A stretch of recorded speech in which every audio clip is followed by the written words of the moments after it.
வணக்கம் எனது அருமை உறவுகளே.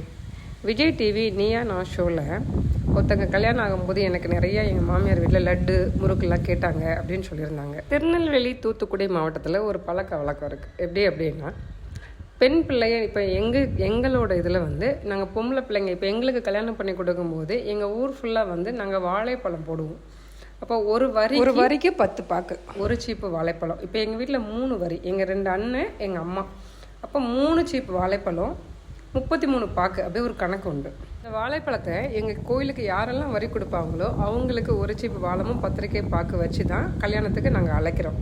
காலங்காலமாக ஊரில் இருக்கிற ஊர்கட்டு ஊர் வாழைப்பழம் போடுறோம் இல்லையா, இதுக்கான பணத்தை யார் கொடுப்பாங்க அப்படின்னா மாப்பிள்ளை வீட்டில் உள்ளவங்க. ஒருவேளை பணமாக கொடுக்கல, நாங்கள் வாழைப்பழமாகவே, ஏன்னா சில பேர் தோட்டம் வச்சுருப்பாங்க, நாங்கள் வாழைப்பழமாகவே கொடுத்துட்றோம் அப்படின்னு சொல்லிடுவாங்க. கல்யாணம் ஆகி போகும்போது என் ஹஸ்பண்டோட ஊர் இருக்கு இல்லையா, அவங்க ஊரில் எத்தனை வரி இருக்குது, எவ்வளோ ஊர் பலகாரம் போடணும் அப்படின்னு சொல்லிட்டு அதை அவங்க எங்ககிட்ட கேட்டு வாங்கிப்பாங்க. சில பேர் என்ன பண்ணுவாங்கன்னா, நீங்கள் வாழைப்பழமே போட்டுக்குங்க, நாங்கள் ஊர் பலகாரம் போட்டுக்கிறோம் அப்படி சொல்லிவிடுவாங்க.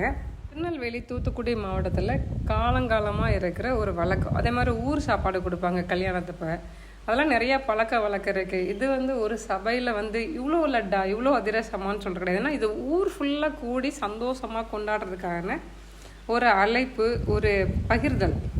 என்னோட பார்வையில் ஏன் பெண் பிள்ளைக்கு வாழைப்பழம் போடுறாங்க அப்படின்னா, இங்கேருந்து போகிற பெண் பிள்ளை அங்கே போய் வாழையடி வாழையாக தலைச்சி ஒரு பழம் மாதிரி, அதாவது ஒரு வாழ்க்கையில் எல்லா சந்தோஷத்தையும் பெறணுங்கிறதுக்காக வாழைப்பழம் போடுறாங்கன்னு நான் நினைக்கிறேன். நான் சின்ன பிள்ளைல இருக்கும்போது திருமணி கொடுப்பாரு, இப்போ அவரோட பேரன் கொடுக்குறாங்க. இதை ஒரு குடும்பத்திற்கு வருகின்ற மருமகள், அதாவது மகாலட்சுமி, அந்த குடும்பத்தை இனிமேல் தாங்கி நிற்க போகிறாங்க. அவங்க தான் அந்த வீட்டுக்கு அனைத்து சந்தோஷத்துலேயும் அவங்க தான் இருக்க போகிறாங்க. அதனால் வரும்போது லட்டு அதிரசம் தான் அந்த காலத்தில் ஒரு இனிப்பு வகை. அதை கொண்டு அந்த குடும்பங்கிறது ஒரு தெய்வத்தோட வரிதாரர்கள். அவங்க எல்லாருக்கும் ஊர் ஃபுல்லாக கொடுத்து எங்கள் வீட்டுக்கு மருமகா வந்திருக்கா அப்படின்னு சொல்கிறத காமிக்கிறதுக்கான ஒரு பலகாரம் தான் இந்த ஊர் பலகாரம், லட்டு அதிரசம். சில பேர் முறுக்கு லட்டு போடுவாங்க, சில பேர் முறுக்கு அதிரசம் போடுவாங்க. நாங்கள் லட்டு அதிரசம் போடுவோம். இந்த ஊர்கட்டை பொறுத்தவரையில் எவ்வளோ வறுமையில் இருந்தாலும், எவ்வளோ செழுமையில் இருந்தாலும், இவ்வளவு தான் அப்படின்னு ஒரு கட்டோட ஊர் ஃபுல்லாக கொடுக்கக்கூடிய ஒரு பழக்க வழக்கம். இது காலங்காலமாக இருக்குது. இது சில பேர் கஷ்டப்படுறாங்கன்னு விட்டுடுறாங்க. சில பேர் எந்த கஷ்டப்பட்டாலும் நான் அந்த பழக்க வழக்கத்தை விட மாட்டேன்னு சொல்லிட்டு எவ்வளோ கஷ்டத்துலையும் போடுறவங்களும் இந்த காலத்தில் இருக்காங்க. டிவி நீயா நான் ஷோவில் இதை நிறையா விமர்சனம் பண்ணாங்க. நான் சென்னையில் இருக்கும்போது நடந்தது அந்த ஷோ. நான் ஊருக்கு போகும்போது இந்த கட்டை நான் காமிக்கணும் அப்படின்னு நினச்சேன். இப்போ எங்கள் சித்தப்பா பொண்ணுக்கு கல்யாணம், அதுக்கு ஊர் ஃபுல்லாக பழம் போடுறாங்க. இப்போ நீங்கள் பார்க்குறது அந்த வீடியோ தான். எப்படி ஊர் பழம் போடுறாங்கன்னு கேட்போமா வாங்க. எத்தனை பேர் இருக்குது? 3 இருக்குது. என் பையன் 2 பேருக்கு எனக்கும். பாக்கு ஒரு ஆள் எத்தனை பார்க்கணும்? 10 பாக்குமா? 30 பாக்கு. இதில் ஒரு 3 பாக்கு வைக்கணுங்க.